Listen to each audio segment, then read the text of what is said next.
The smoke of burning cities painted the skies of Karvalon black. Cries of the wounded, the dying, and the damned echoed through once proud streets now reduced to rubble.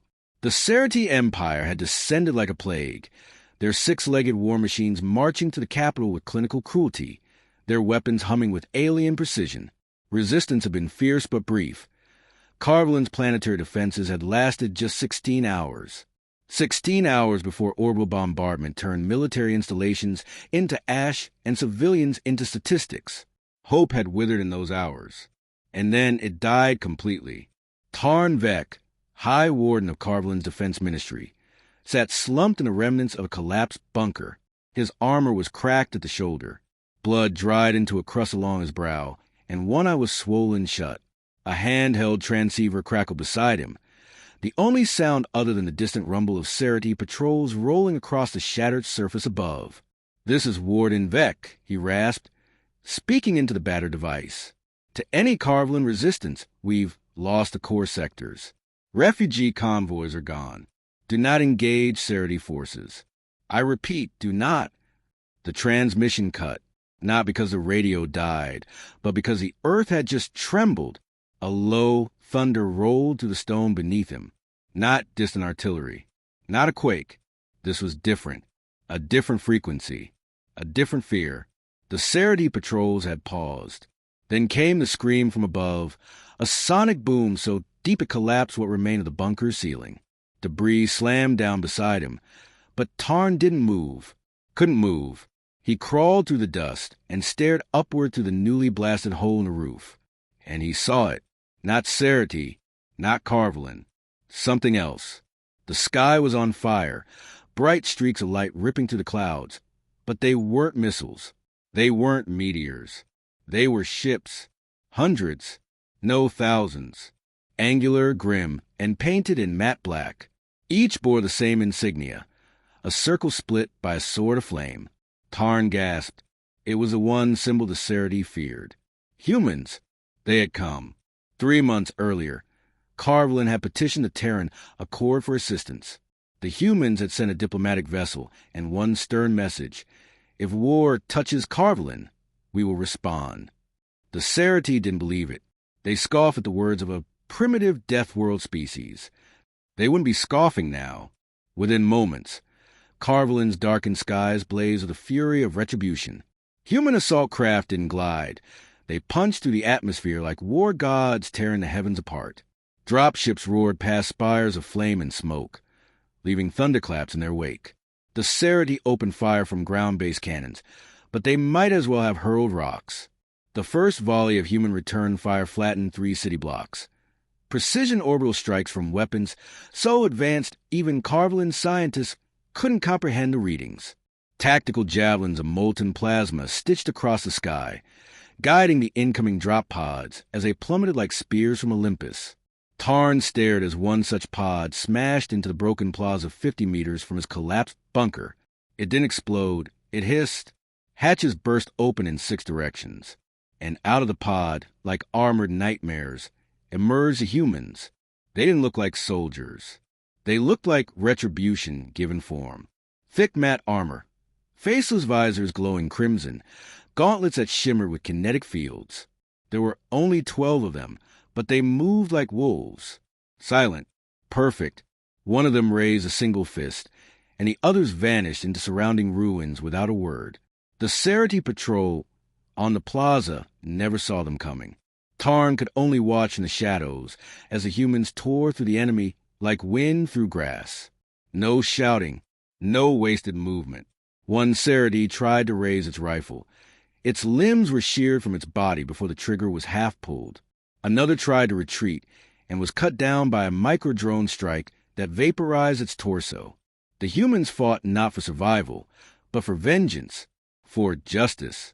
Within 90 seconds, the Serathi squad was dead. All of them. And not a single human was harmed. One of the soldiers turned toward Tarn's collapsed shelter. He should have felt fear. Instead, he felt awe. The armored figure approached. "Karvalon resistance!" A voice echoed from the helmet speaker. Calm, flat, synthetic. Tarn stood, slowly. "Yes." "Good. Fall in." Evac teams are inbound. Resistance elements are consolidate at grid point Echo 7. You'll be briefed en route.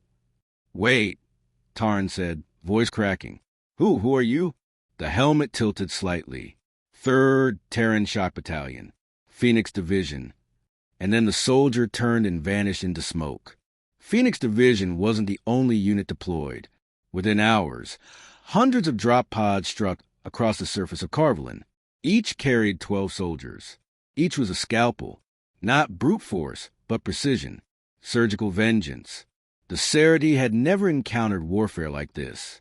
Their fleet still orbited Karvalon skies, but human warships warped in from FTL space, bypassing traditional intercept vectors. Karvalon sensors could barely detect them before they arrived. Human stealth was decades ahead of anything the Serathi could scan. Their ships didn't fight with brute weapons. They used electronic warfare, drone barges, AI-piloted missile webs, and hull-shredding particle streams that melted Serathi armor like candle wax. In space, Serathi superiority became Serathi extinction. On the ground, their advantage in numbers was meaningless. Human squads moved in perfect silence, using terrain, shadows, and psychological manipulation. Rumors spread among the Serathi soldiers. Some believed humans couldn't be seen until they struck. Others believed they hacked enemy minds. The truth was simpler. Humans had fought on death worlds. They had survived apocalypses. They had trained in gravity that cracked bones. Their soldiers were born not of politics, but of desperation, history, and survival. And now they were angry. Tarn found himself at Echo 7 the next day, or what passed for it. It was a crater surrounded by fortified dropships, power shields, and human command drones. He saw dozens of Karvalon survivors, injured fighters, civilian medics, political staff, and for the first time in weeks, he saw something in their eyes he hadn't seen since the war began. Hope. General Sarah Min, commanding officer of the Phoenix Division, stood at the center of it all. She was shorter than Tarn expected, dark-skinned, stone-faced, and carrying a rail pistol slung low at her hip. Her eyes never blinked. "We've identified 5 Serathi command nexuses on Karvalon," she said without preamble. "Each controls a quadrant of the occupation. Our job is to sever them all before sunset." Tarn blinked. Before sunset? That's impossible. It was impossible, Min interrupted, until we arrived. Tarn looked at the battle map. 5 command nexuses, reinforced bunkers, each buried under meters of alloy and defended by turrets, walkers, and shock troops. Min pointed to the first. "This one will fall in 20 minutes. My snipers have already cleared the perimeter. The drone strikes begin in 3. We'll move in under the dust cloud. No Serathi will survive." Tarn swallowed. "And the others?" Min's expression didn't change. "The same. You're going to free an entire planet in a day?" "No," Min said. "We'll free it before the Serathi understand how." What followed became legend. Phoenix Division didn't just fight, they dismantled.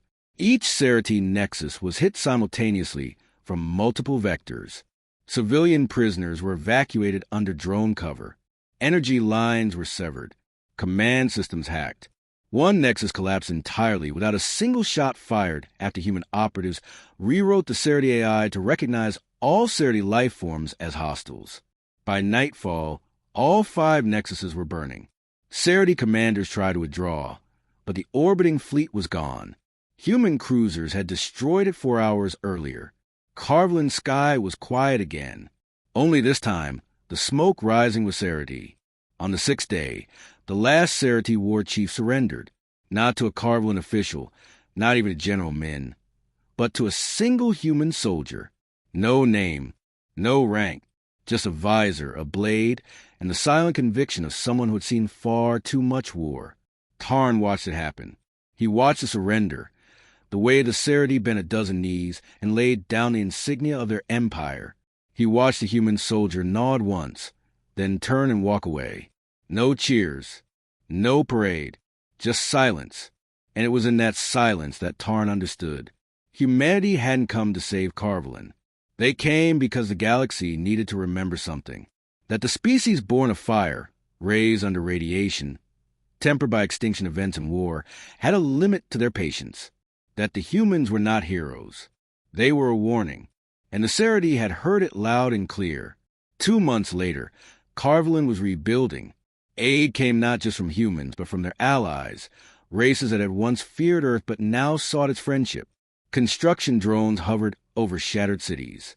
Clean water returned. Fields reopened. Tarn stood on a hill overlooking the valley of Gormik, a place where thousands had died. Now, it teemed with life again, and beside him stood a soldier in matte black armor. "Why did you come?" Tarn asked. "Why, really?" The visor turned slightly toward him. "Because you called. And if we hadn't, then Karvalon would be ash." Tarn swallowed. "We owe you everything." "No," the human said. "You owe us nothing. But one day, another world will call, and they'll need more than weapons. They'll need to know someone will come." Tarn nodded slowly. "Will you?" The soldier didn't answer. He just looked out over the valley and vanished into the mist.